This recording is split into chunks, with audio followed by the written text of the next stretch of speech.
víťazstvo v tejto sezóne. Po tom, čo v Dunajskej Strede zvíťazil 1. novembra minulého roka 4-0, následne o 7 dní 8. novembra zvíťazil v domácom prostredí nad Zlatými Moravcami 6-0, čo je do týchto chvíľ najvyššie víťazstvo dorastlých v tejto sezóne.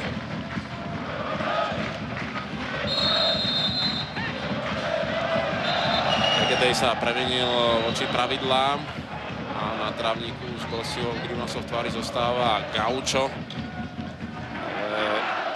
Adžiaba, ruský futbalista, sa následne ospravedlnil.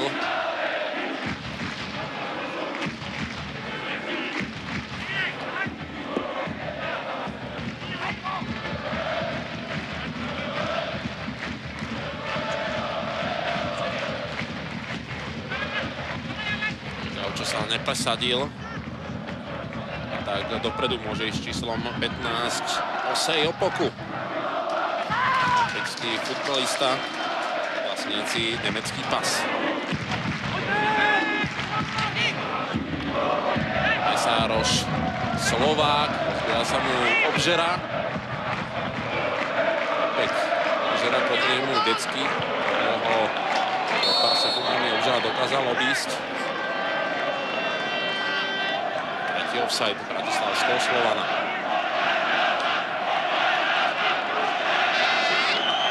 Ozývajú sa aj hlasivky dunajsko-stredských fanúšikov, ale žiaľ ich pokryť vám len s veľkými ťažkosťami dokážeme preložiť. Nezvládli sme to ani v zápase Dunajskej Stredy z Artmediou Petržalka.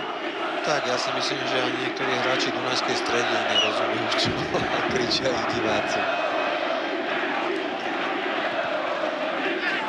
Verme, že všetko je v rámci fair play boja.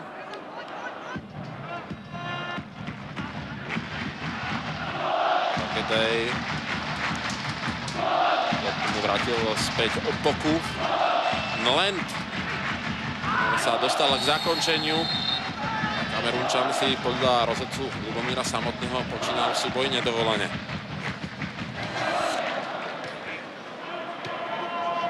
Ešte raz Michal Hanek.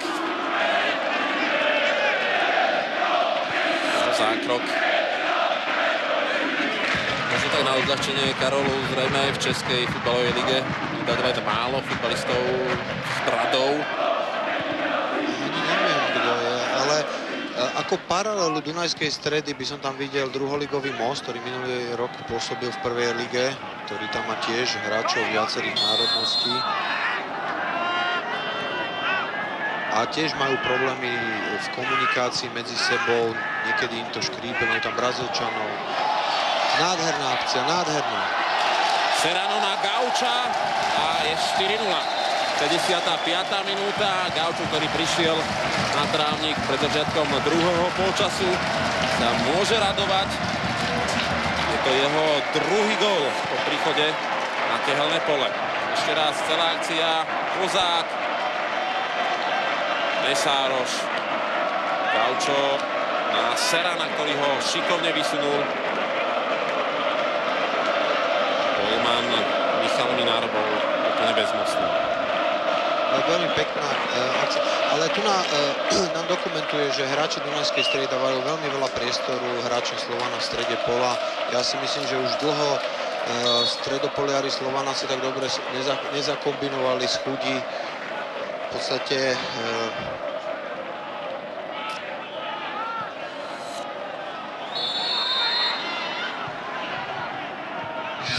štvrtý offside Dunajskej Stredy. Slovan dokázal naplniť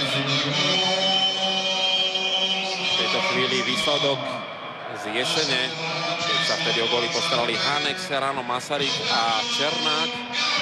Dnes gólovými strelcami Masaryk, Obžera, Valachovič a v 50. minúte zatiaľ ako posledný Gaučo. Potlesk, ktorý si vyslúžil Ján Kozák.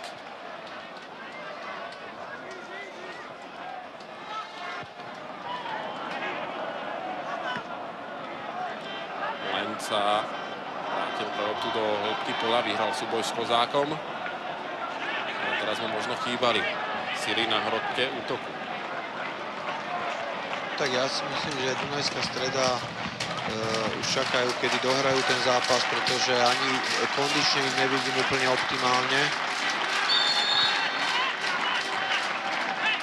Prerušená hra podľa Lubomíra samotného si macedónsky hráč Aleksandr Bajevský počínal v súboji nedovolene.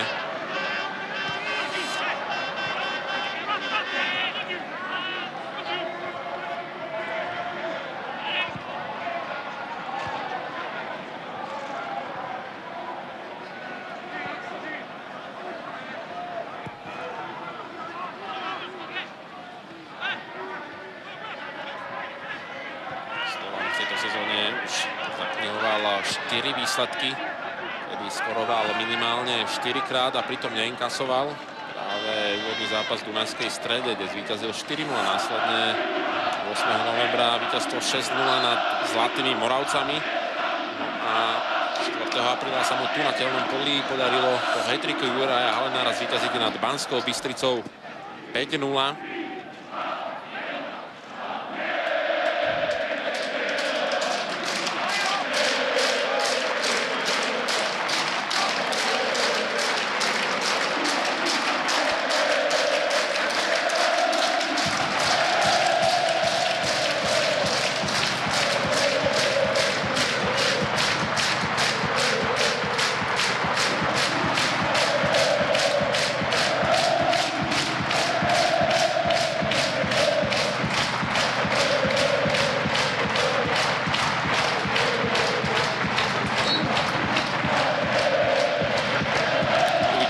V podobnom duchu správať domáci fanúšikovia aj v spomínanom pohárovom súboji proti Košiciam, ktorý je na programe v stredu od 19. hodiny.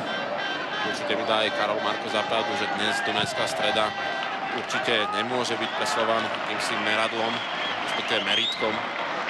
Jednoznačne, že nie. Dunajská Streda, si dovolím tvrdiť, je na jar najslabšie mužstvo Slovenskej ligy a je len škoda pre Zlaté Moravce, že v podstate nezískali viacej bodov a nezvládli niektoré zápasy, ktoré už mali možnosť vyhrať, pretože Dunajská Streda, takto ako ju vidíme, si nezaslúži byť v elitnej súťaži Slovenskej ligy. Mnohí možno budú protestovať, že Dunajská Streda už na jar dokázala zvíťaziť, no ale podarilo sa jej to práve na úkor Prešova, ktorý na jar patrí medzi absolútne najslabšie celkoligové týmy. Dunajská Streda zvíťazila 2-1, keď sa o 2 góly postaral Kamerunčan Lent. Na strane domácich už je pripravené tretie striedanie. Pri postranej čiari už číslom 27 stojaci Pires. No a uvidíme aj vôbec prvé striedanie na strane hostí, keď do hry zasiahne s číslom 7 Irančan Parvin. Ten sa v úvodnom jarnom vystúpení golom z pokutového kopu v závere zápasu postaralo o remízu 1-1 v Zlatých Moravciach. Súboj Gauča. Tu už avizované striedania, ktorý odchádza aj Branislav Obžera, ktorého si samozrejme tréner Pecko bude šetriť na ten stredajší spomínaný pohárový zápas proti Košiciam. Diogo Pires už na trávniku, no a s číslom 17, prepáčte, číslom 15 opúšťa trávnik Afričan Opoku, ktorý vlastne nemecký pás, no a na jeho miesto prichádza Irančan Parvin.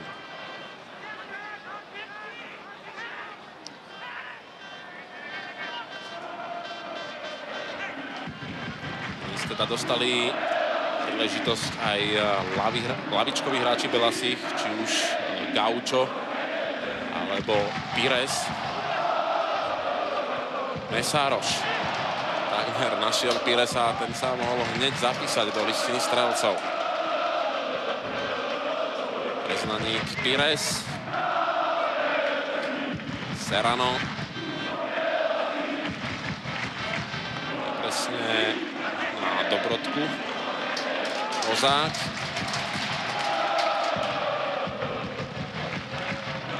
Samuel Slovák. A išiel cez Detského.